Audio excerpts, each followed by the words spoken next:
how do you determine that the work that we can do when we don't know how much money you're going to have? It's a great question.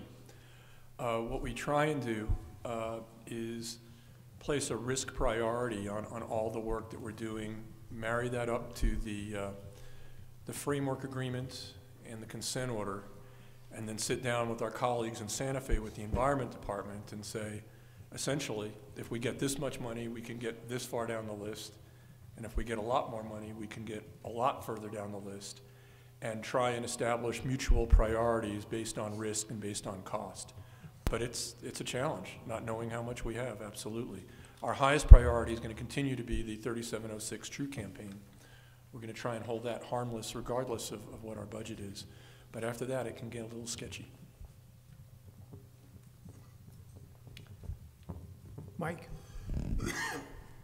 Pete, if setting, and I understand what you're doing, you know, that's the golden cow, but even if you didn't do anything, let's say that the true waste had to be parked there, there's no contamination going into the aquifer or whatever. That's all contained, isn't it? What's there right now?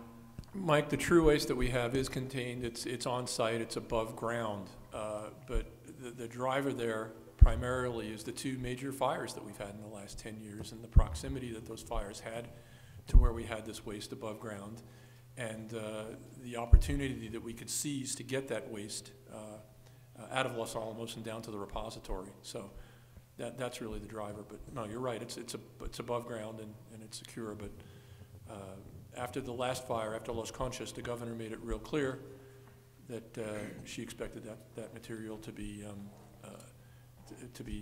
removed, and we agreed. Just real quick, if that came into contact with one of those forest fires or whatever, wouldn't it just glassify, or would it vent some type of bad toxic mess or whatever? Jeff? When we developed the 3706 plan, we really looked at the contents of the waste and the type of container it's stored in.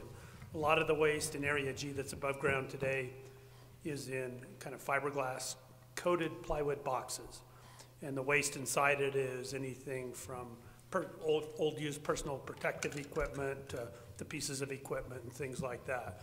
And some of that would combust, you know, in a fire. So what we saw on that, the risk is that the fire would, you know, impinge upon the box would start on fire, and then it'd burn any combustible contents with the box.